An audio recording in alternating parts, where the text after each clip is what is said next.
Hello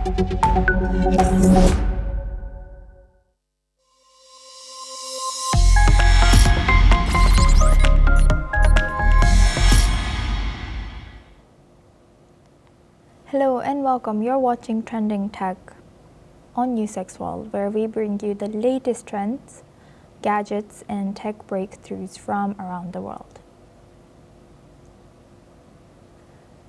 The EU is aiming to build massive AI gigafactories across member states to rival foreign tech giants and boost European innovation under the 20 billion euros Invest AI plan. These hubs will produce advanced AI technology, supporting local startups and reducing dependence on the US and China. With 16 countries expressing interest and 60 potential sites, Europe is signaling strong commitment, but operational targets for 2028 face significant infrastructure, regulatory, and technical challenges along the way.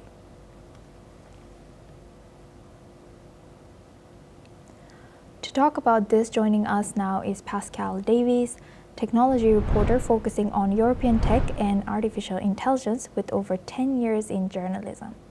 At Reuters, Forbes, and Euronews, she covers how tech shapes society and geopolitics. She's also an official moderator for the United Nations AI for Good Summit and follows the French startup ecosystem closely.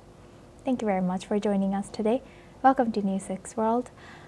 My first question to you is to start us off, what exactly are these AI gigafactories and the EU is planning? And why are they being compared to large industrial hubs? Yeah, thanks for your question. So as you sort of mentioned there, if we think about general factories, they can manufacture physical products, but an AI gigafactory is going to manufacture intelligence. So that's effectively going to power the brains of AI services. So it's basically providing the massive computational infrastructure that's needed to train AI models and power them. So if we remember that AI is going to take a lot of water and energy, so there are massive needs.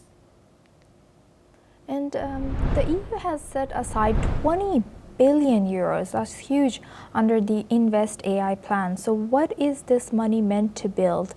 And why does Europe feel it needs this level of investment now?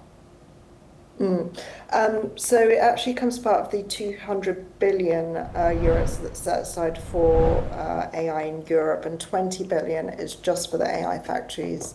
So this is to train Europe's AI models, and it's going to provide all the computing power for startups as well as researchers. So as well as European AI companies, remember it's also going to help with researchers, which will focus also on certain missions in AI, which may be health or robotics. And we're hearing that 16 member states have shown interest with around 60 possible sites. What does that tell us about Europe's appetite to host this kind of AI infrastructure? Well, it's obviously telling us that Europe's really keen to get on board in AI and not get left behind in the AI race, which, the US and China are kind of leading. So it's important to focus that Europe can't get left behind in this race because of the huge benefit to global economies and certain departments such as healthcare that AI will bring. So it's not just a case of global dominance, it's a case of economic and also for advances in healthcare, robotics, and for society too. And can you also explain why or how these gigafactories fit into Europe's broader goal of reducing reliance on foreign AI companies, especially those in the US and China?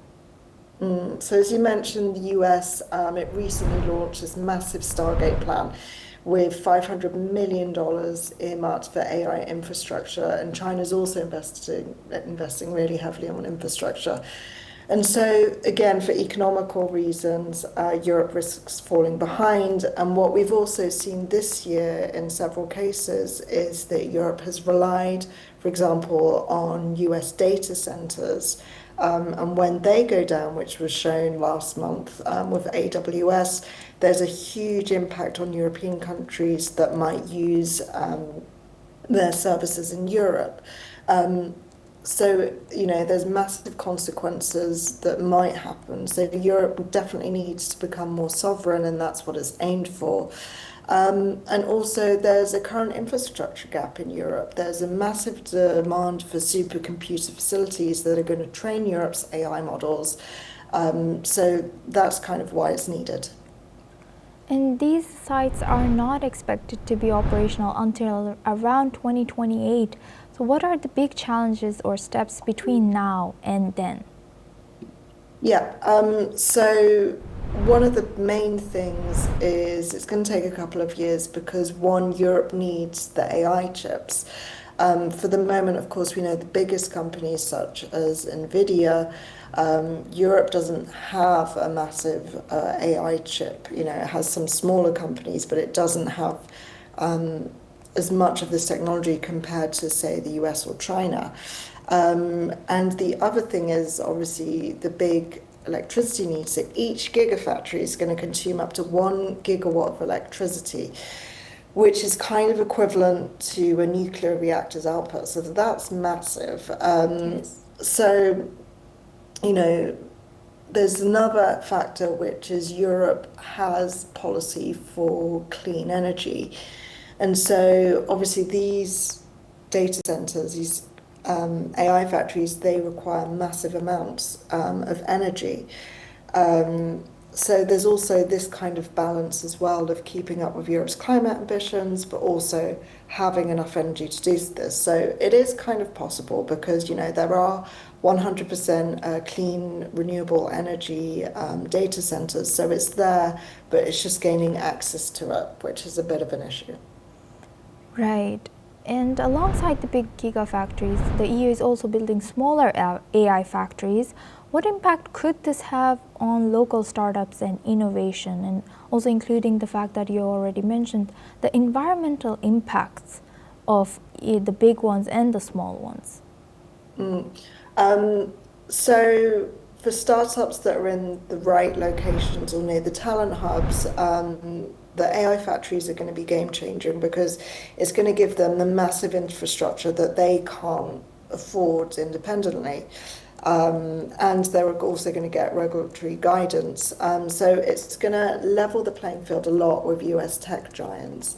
As you also mentioned, there's kind of going to be just a number of these AI factories, which a lot of European member countries are kind of fighting for, so that they get it and they get access to this compute, which gives them better technology.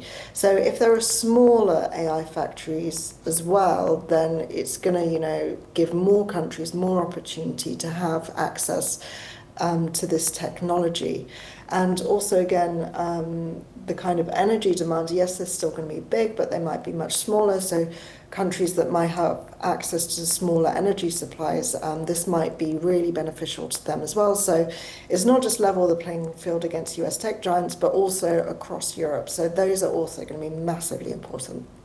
Yes, with that, I would like to thank Ms. Pascale Davies for speaking to us on trending tech and in NewsX World. Thank you very much.